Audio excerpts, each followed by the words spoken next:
Welcome back to the channel, guys. Today we got a single malt scotch from the southernmost peninsula of Scotland. Probably one of my favorite regions of Scotland, Campbeltown. So, Campbeltown whiskey, Glen Scotia, 15 year. Coming out of Campbeltown. That's what we got, guys. Check it out.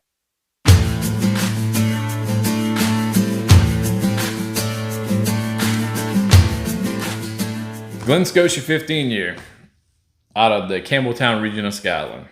So 15 years, 92 proof on this one. On the back of the box, it kind of tells you, I like how they keep it kind of contained, like keep it short.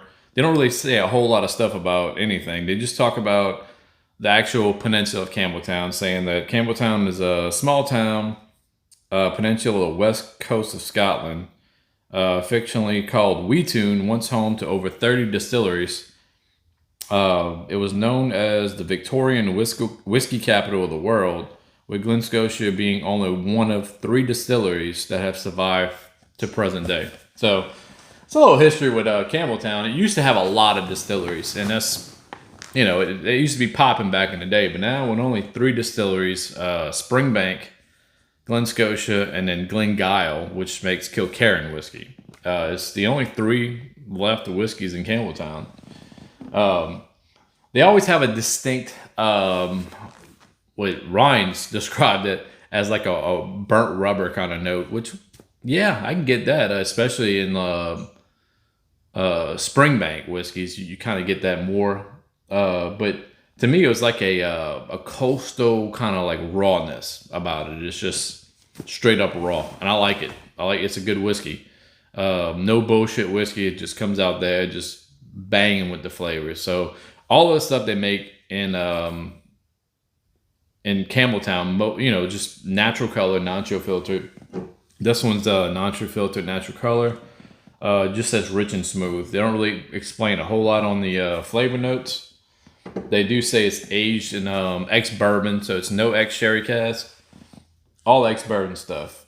They do make a double cast, which we've done a review on before in the channel, which is they do double maturation where they take the whiskey and put it in, it's a younger whiskey, it's not a 15 year, but they put it in an ex-bourbon and an ex-sherry cask and kind of blend it together and make one whiskey. But this one's just all, you know, ex-bourbon cask. So let's get into it. Nice little color on it. Like a 15 year scotch.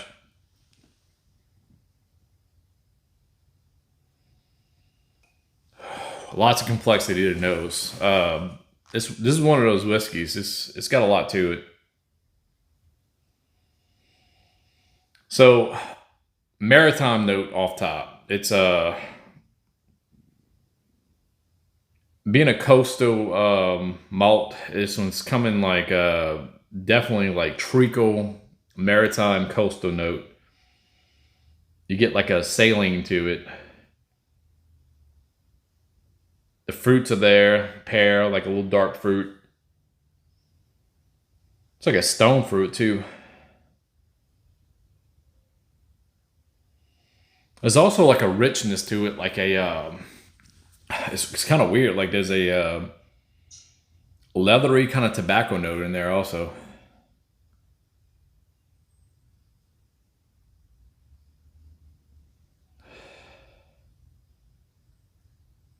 Almost like you walk into a Wilson's Leather, if you ever been in Wilson's Leather. Or any kind of leather shop that sells like leather jackets and leather stuff. But it's got a sweetness to it. It's on the nose. It just comes off as like a fruit sweetness, actually. A little bit of vanilla. All right, let's get into the taste, guys. Cheers.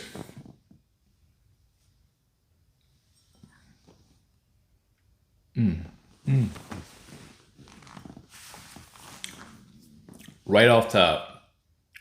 Damn, it rolls in the flavors. Fruits right away. Rich toffee. That was the first note I got. Mid palate, it starts opening up into like that tobacco note. Leather tobacco note, but that tobacco is like pipe tobacco. Old man pipe tobacco. Bacon spices come in mid palate with that tobacco note, and it just kind of gets into that oak at the end, and then kind of like goes on with the finish for a while. Like it's a fairly long finish with this one. I forgot how long of a finish this was actually.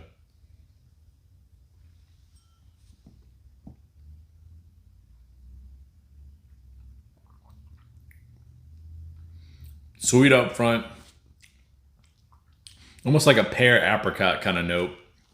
Maritime, right way with the coastal notes with that sweet tobacco note, probably mid palate. Spices come in, nice little finish at the end. This is a great whiskey. It's a fantastic, well put together, complex whiskey. There's so many notes in there. It's got a little herbalness too. It's kind of hard to pick out everything, but the notes that I'm giving you is a pretty round out basic notes. It's you can really pick apart like from the tobacco notes if you really want to get more detailed. There's so many notes in there. It's really complex whiskey, but that's in a nutshell. That's pretty much what I get with this whole tasting experience from sipping on some Glen Scotia 15 year. I don't remember the double cast being this good. Price wise, double cast runs about $40 something. Glen Scotia 15 year, this particular bottle, $75, $80 a bottle is what it runs you usually. And that's right here in 2024 in April. So depending on when you watch this, the price has been going up on whiskey. It'll probably go up. You know, this might be a $100 bottle later on, but availability. I hate doing whiskeys like this. A lot of times it's just hard to get a hold of these. I found a bottle one time at Dornax in New Orleans, but they didn't have a whole lot of them. Like, and I think last time I went to Dornax, it's been a while, but they didn't have any Glen Scotia. But I do have a couple of bottles that I picked up online from a whiskey shop online. Granted, that you get a little bit better price, but I mean, with shipping and stuff like that, it comes out to about $75, $80 a bottle still right now. So 92 proof whiskey. Really good stuff though from Glen Scotia. I love it. Whiskey Couyons rating. So I don't really give out anything high ratings, like just willy-nilly, but 9.25 on this. Absolutely love this whiskey. I think it's the complexity to it, and just like I have a soft spot for these Campbeltown whiskeys that have these like raw, rich notes to it.